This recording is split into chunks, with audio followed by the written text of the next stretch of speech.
साखर कारखान्याचा गाळप हंगाम जोरात सुरू झाल्याने परिसरातील अर्थकारणाला गती मिळाली असून स्थानिक बाजारपेठा पुन्हा एकदा फुलल्या आहेत. कारखाना सध्या दररोज सुमारे 3000 मेट्रिक टन ऊस गाळप करत आहे. कारखाना सुरू झाल्याने शेतकऱ्यांना ऊस वाहतुकीसाठी नियमित संधी मिळत असून मजूर, वाहन चालक, हमाल तसेच लहान व्यावसायिकांना रोजगार उपलब्ध झाला आहे.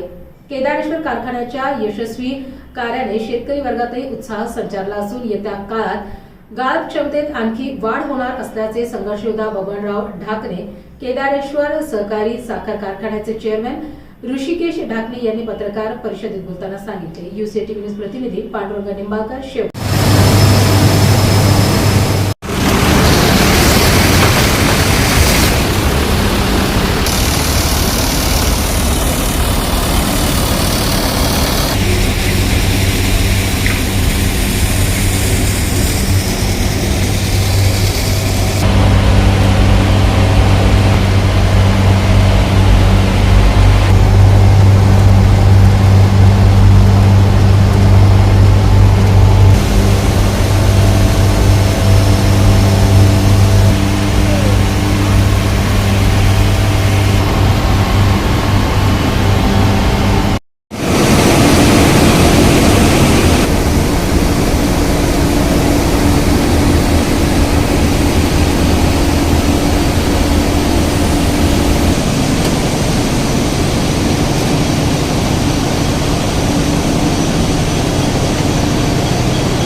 स्वर्गीय बबनरावजी ढाकणे साहेबांनी प्रचंड कष्टामधून बोदेगाव येथे त्यावेळेसचे त्यांचे अनेक सहकाऱ्यांच्या सोबत संघर्ष करून या केदारेश्वर सहकारी साखर कारखान्याची निर्मिती त्यावेळेस केली. जवळजवळ 30-35 वर्ष या कारखान्याचा उभारणीपासून आज काळ आपण सर्वांनी पाहिलाय.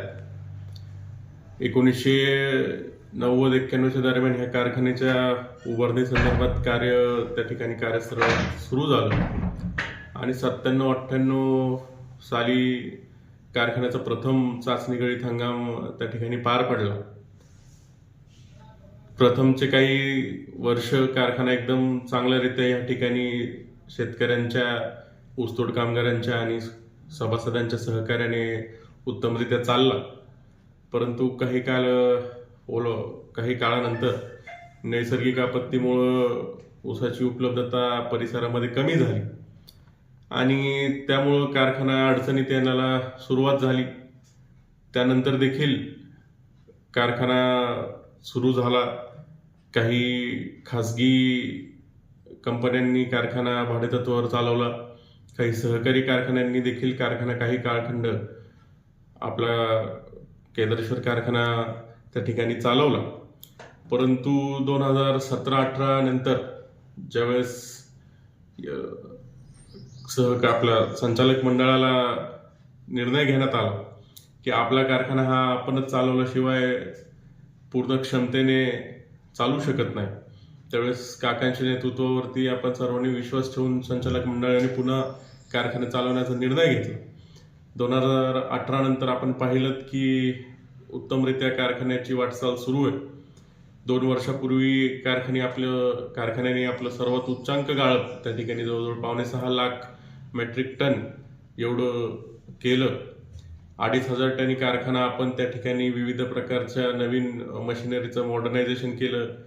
कारखान्याची यंत्र आपण नवीन बसवलीत आणि आपण 3500 पर्यंत गाळप क्षमता त्या ठिकाणी वाढवण्यात यशस्वी झालो. दुर्दैवानं ह्या जिल्ह्यातील राजकीय काही नेतृत्वांनी कारखान्याच्या साठी मदत न करायचा निर्णय घेतला आणि कारखाना देखील गेल्या वर्षी आर्थिक अडचणींमध्ये नेण्याचा प्रयत्न केला. परंतु त्या आर्थिक अडचणींवरती मात देत केदारेश्वरनी सर्वच शेतकऱ्यांचं पेमेंट त्या ठिकाणी अदा केलं. आज मला प्रचंड आनंद होतो की केदारेश्वर कारखान्याचं कोणत्याही शेतकऱ्याचं पेमेंट देय बाकी राहिलेलं नाही. ह्या वर्षी देखील आपला जो गळीत हंगाम 2025-26 आपण सुरू केला, त्याच्यावर देखील अनेकांनी संशय त्या ठिकाणी निर्माण केले होते की कारखाना यावर्षी चालू होणार नाही. परंतु अतिशय मेहनत त्या ठिकाणी काकांनी आणि आमच्या सर्व अधिकाऱ्यांनी कमी वेळेमध्ये कारखानाचे काम लवकर पूर्ण केले आणि या ठिकाणी कारखाना गाळपास सुरुवात झाली. आजरित्या आपण जवळजवळ प्रतिदिन 3000 मेट्रिक टन एवढ्या क्षमतेने आज गाळप करत आहोत आणि शेतकऱ्यांनी देखील काही विचार न करता आपल्यावर प्रचंड विश्वास ह्या वर्षी देखील ठेवलाय. आपण शेतकऱ्यांना देखील ऊसाचा भाव सर्व जे कारखाने ह्या परिसरामध्ये देत आहेत तेवढाच भाव आपण शेतकऱ्यांना या ठिकाणी 3000 रुपये प्रति मेट्रिक टन देणार आहोत. मला वाटतं आपल्या प्रथम पंधरवाड्याचं पेमेंट देखील शेतकऱ्यांच्या खात्यावर त्या ठिकाणी जमा झालेला आहे. उर्वरित पेमेंट देखील वेळेवरती जमा करण्यास कारखाना कटिबद्ध राहील. माझी सर्व शेतकऱ्यांना विनंती राहील की बाहेरील कारखाने आपल्या परिसरामध्ये ऊस नेतायत आणि केळदरेश्वरची बदनामी करतायत. आपण त्या अफवांवरती विश्वास ठेवू नका. आपला हा हक्काचा कारखाना म्हणून ह्या कारखान्याला आपण ऊस द्यावं अशी माझी सर्वांना विनंती आहे.